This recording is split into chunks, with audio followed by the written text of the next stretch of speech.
Hey guys, in this video I'm going to explain to you how you can withdraw money from a Prizepicks to your debit card. So first things first, what you're going to do is you want to make sure you sign into your account in the app.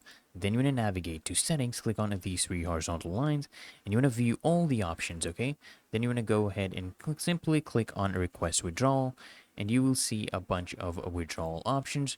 Let me show you. For example, you will get debit cards, credit cards, PayPal, and other search options, instant bank transfers. So you just want to choose the debit card option, enter your account number, okay, your account number for your card, and then guys, what you want to do is you want to enter the expiration date and CVV code as well.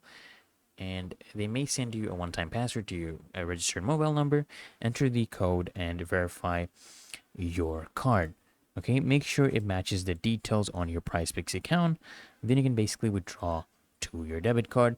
And if you're still having trouble, then you can go ahead and contact their support, and they should be able to help you out further. So I hope this video helped you out, and if it did, guys, consider smashing that like button, as well as subscribe to frequently asked questions. Turn on those bell notifications, guys, so you get notified of the next video, and I'll see you in the next one.